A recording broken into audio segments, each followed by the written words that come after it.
네, 계속해서 코로노믹스 시간입니다. 정철진 경제평론가 나오셨습니다. 어서 오십시오. 네, 안녕하십니까. 네. 자, 4차 재난지원금 규모가 확정이 됐죠. 그 이야기부터 해볼까요? 그렇습니다. 이제 1조 때보다 많을 것이다, 최대 규모가 될 것이다라고 했는데요. 상당히 많습니다. 전체는 19조 5천억입니다. 그 내용을 좀 세부적으로 보면은 일단 기존에 좀 하려고 했었던 것이 4조 5천억이고요. 아마도 오늘 결정되게 될 텐데 15조 원을 이제 추경으로 조달하게 됩니다. 네. 그럼 이제 둘을 합치면 19조 5천억이 이제 되게 되는 1차 때보다도 훨씬 많은 규모입니다. 근데 여러분들도 잘 알다시피 19조 5천억인 초대형 규모이기는 하지만 보편이 아니라 선별 지급을 네. 하게 되는데요. 그럼 어떻게 선별을 하게 되느냐? 기존의 소상공인 분들을 5개 구간으로 나누게 됩니다. 그래서 100만 원, 200만 원, 300만 원, 400만 원, 500만 원. 가령 이제 500만 원의 지원을 받는 소상공인 분들 같은 경우에는 거의 한 달 내내 영업 금지를 받았다든가 네네. 가장 강도 높은 집합 금지를 받았던 곳에서 500만 원 지원이 되게 되고요. 이 밖에 지금 계획하고 있는 것이 전기료 같은 이제 부대 비용도 60만 원에서 한 150만 원 지원하려고 하거든요. 이렇게 된다면 그 500만 원을 받는 곳에서 150만 원까지 받으면 최대 650만 원을 받는 그런 대상자도 나오게 될 것이다. 이렇게 보면 될 것 같고요. 이 밖에 좀 특징적인 것은 그동안에 우리가 이 선별 직업을 할 때 좀 빠져 있었던 분들 중에서 노점상이라든가요. 이런 분들 있지 않습니까? 네네. 이제 특별하게 일용직이라든가 잡히지 않는 분들 지금까지는 재난지원금을 받지 못했던 거죠. 네, 근거가 없었기 때문에 이분들에게도 지금 50만 원을 또 지급하게 되고요.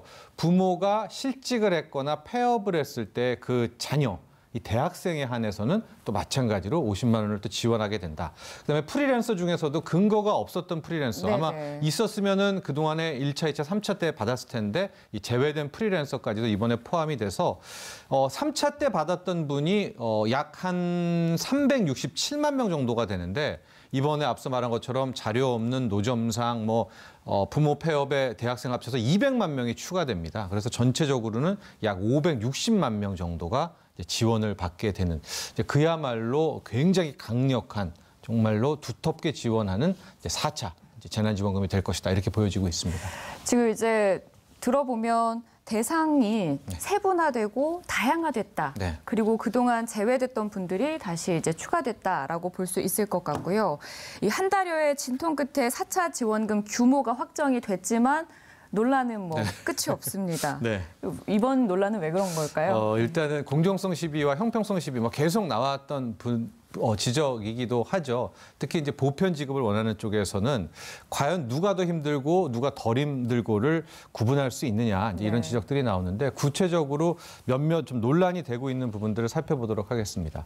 이제 첫 번째가 앞서도 잠깐 언급했지만 이제 노점상 분들 근거가 없기 때문에 당연히 이분들은 세금을 내지도 않죠. 과연 이분들까지 지원해야 되느냐?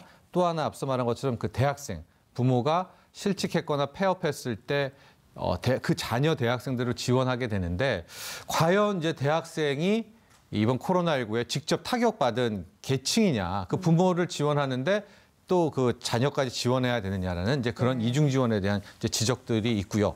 또 하나가 이번에 보면 그동안의 소상공인 분들 중에서 소외됐던 분들이 있어요. 그러니까 지원을 지금까지는 연매출 4억으로 다 쪼개놨는데 소상공인 분들의 목소리는 오히려 사업을 크게 하는 식당을 1층, 2층에서 종업원들도 많이 쓰고 대형 고깃집 같은 곳들이 실질적으로 타격이 더 컸죠. 왜냐하면 그곳들은 배달도 안 되니까. 근데 다 그동안은 제외가 돼 있어서 이번에는 연매출 기준을 10억까지 상향 조정했거든요. 연소득으로 1억 이상이 되는 그런 소상공인 분들도 지원 대상에 포함이 됐는데 이렇게 되니까 같은 소상공인 분들 중에서 저 소상공인은 소상공인이 아니라 상당히 좀 규모가 있는 곳들인데 왜 지원하느냐라는 또 그런 형평성들이 나오고 이런 공정성에서 또 어떤 공정성이 나오느냐.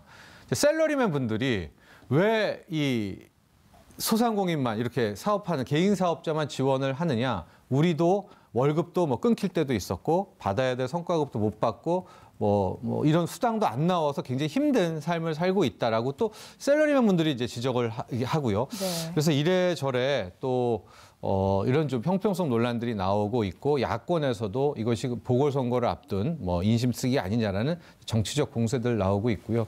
뭐 재정적으로 보면 이번에 이제 15조를 추경을 하게 되거든요.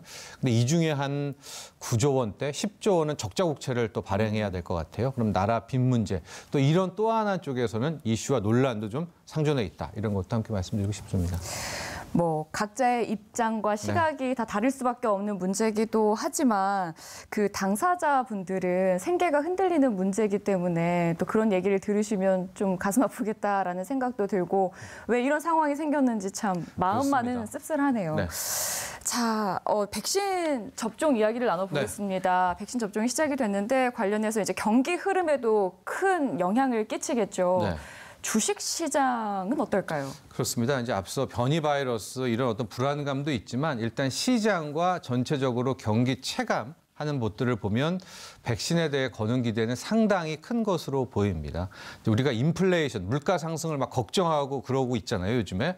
그것도 그 이면을 역설적으로 보면 경기가 풀릴 것 같기 때문에 인플레가 나오는 거거든요. 그래서 주식시장도 이를 좀 반영하고 있는데요.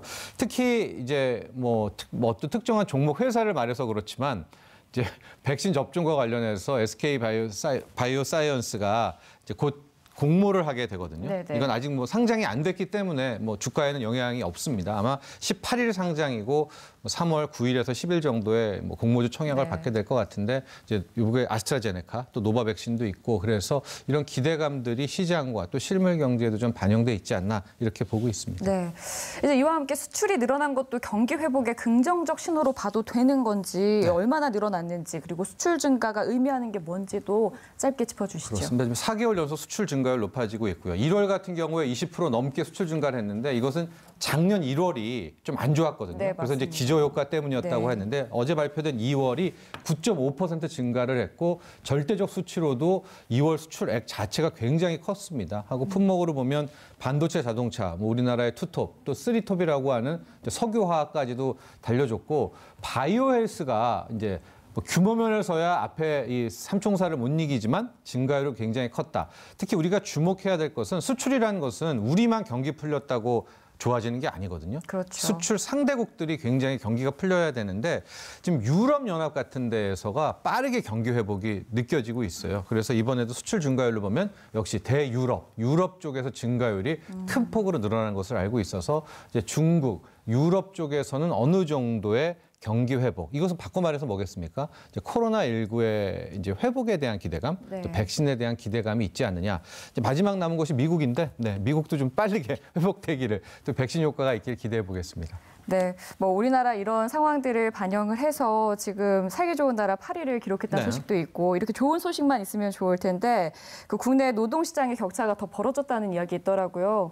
예, 이야기 좀 잠깐 그렇습니다. 해주실까요? 이제 우리도 체감해서 느끼죠. 업종별로 차이가 있는 거예요. 우리가 전통에 강했던 이제 만나서 하는 대면 접촉 사업들은 일자리도 없어지고 노동이 기계로 대체되고요. 반면에 이 언택트 쪽은 커지고 그런 양극화들도 나오고 있습니다. 네, 자, 지금까지 정철진 경제평론가와 함께했습니다. 고맙습니다. 네, 저희가 준비한 내용 여기까지입니다. 건강한 하루 보내십시오. 시청해주신 여러분 고맙습니다.